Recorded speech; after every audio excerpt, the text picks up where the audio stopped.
मेरा नाम ज़ोया है। मैं अपनी सीट के बारे में बताना चाहती हूँ कि उस पे मैंने सिर्फ अपने सीट पे जो लास्ट टाइम लिखा था, मैंने ये लिखा था कि जो मेरे बाप के पास ब्लेसिंग है वो मेरे पास होनी चाहिए।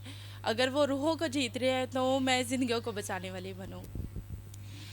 मेरे खुदा ने मुझे इतना इस्तेमाल किया, मैं बता नहीं सकती कि मैं इस टाइम पे वेंटिलेटर वाले बच्चे ज़्यादा डील कर रही हूँ। हमारे आईसीयू में एक बच्चा था वेंट पे, उसका ब्रेन बिल्कुल डैमेज था। घर वालों ने इन्फॉर्म कर दिया हुआ था अपने बैकग्राउंड ना, उनके ऑस्ट्रेलिया में थे सारे जितने भी थे फैमिली। डॉक्टर्स ने सारा रिस्पॉन्स दे दिया कि बच्चा बिल्कुल डेड है।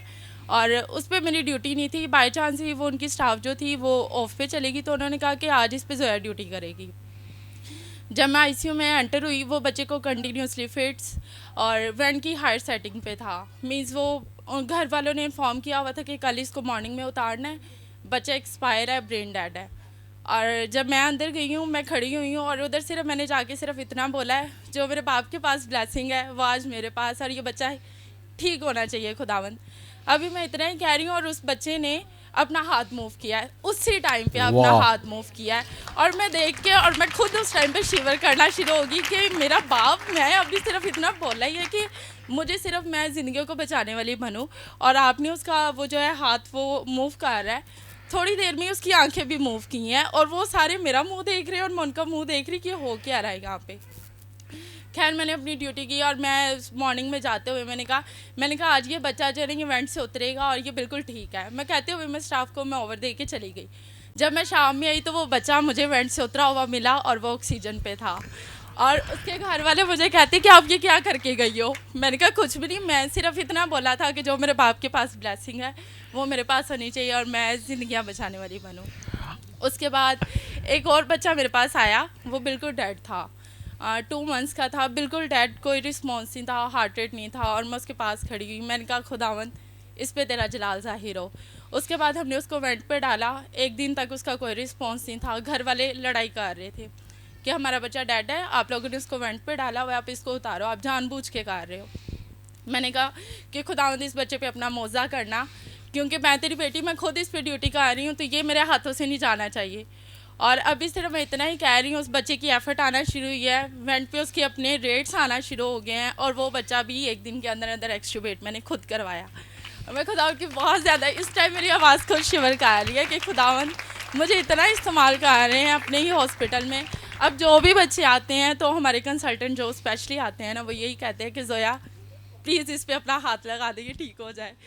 इस खुदा ने मुझे इतना इस्तेमाल किया हुआ है। बीच की मौत को जिंदगी में बदल दे। हालेलुया, यानी ब्लेसिंग ट्रांसफर होती है। हालेलुया, हालेलुया, वाह वाह। आज मैं बहुत देर बाद चर्च में आई हूँ, लेकिन खुदावंद मुझे इतना ये मुझे साथ साथ वीडियो भेजती है, तस्वीरें भेज देगी, ये देखो, है ना। हाँ जी, भाई मुझे कहते थे कि मुझे पिक्चर सेंड कर दिया कर, क्योंकि मैं आ नहीं पा रही थी, तो मैं भाई को वीडियो बना के सेंड कर रही थी। लास्ट भी अभी 1-2 हफ्ते पहले ही एक बच्चा बिल्कुल ही एक्सपायर हो गया मेरे हाथों के सामने। मैंने डॉक्टर से कहा चलो मैं इसको खुद इंट्यूबेट करती हूँ। मैंने उसको एटीटी पास की और उसकी वो एफर्ट आ गई, और वो डॉक्टर मेरा वो देखी ये क्या कर दिया तूने, सारे मेरे पे इतना हंसे यार, तू हाथ ना लगाया कर। वाह वाह, बहुत बड़ी गवाही है। और मैं आज ये इस प्रेजेंस में, मैं खुदावंद की गहरी प्रेजेंस यहाँ पे है, मैं ये बोलता हूँ कि अगर आप भी चाहते हो कि ऐसे हो आपके थ्रू, खुदा ऐसा कर सकता है। अगर आप ईमान रखते हो तो ये ब्लेसिंग आपके ऊपर आ चुकी है। आमीन, हालेलुया, जोरदार तालियां जाए। एक और गवाही है, वो मेरे रिश्ते की गवाही है।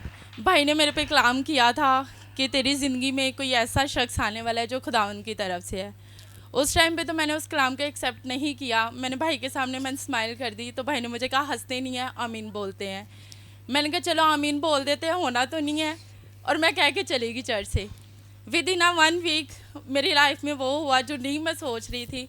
खुदा उनकी तरफ से मेरे फियांसी मेरी लाइफ में आए, और जब वो मेरी लाइफ फियांसी नहीं था, तब वो लड़का, तब एक लड़का ही थे।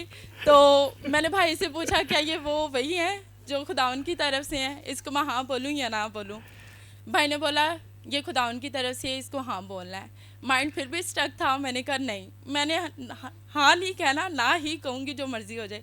चर्च आई, प्रेयर की, खुदा उनकी तरफ से भी यस ही आ रहा था कि यस बोलना है। माइंड में यही था कि नहीं, नो ही बोलना है, कुछ भी हो जाए ना ही बोलना है। मैंने भाई से भी प्रेयर करवाई, घर गई हूँ, घर बात होते होते पता नहीं किस तरह वो नो जो है वो यस में हो गया, मुझे नहीं समझ आई। उसके बाद खैर मेरी लाइफ में वो मुश्किलें आती गई, क्योंकि मैं वो उस कलाम से पीछे हट रही थी। मैं एक्सेप्ट करती थी, छोड़ देती थी कि नहीं यार ये मेरे लिए नहीं है, और मुश्किलें बढ़ती गई। और एक दिन मैं चर्च में आई और भाई कलाम दे रहे थे कि खुदा उनका कलाम बेतसीर नहीं लौटता, क्योंकि मेरे पे मुश्किलें आ रही थी, क्योंकि मैं कलाम को एक्सेप्ट नहीं कर रही थी।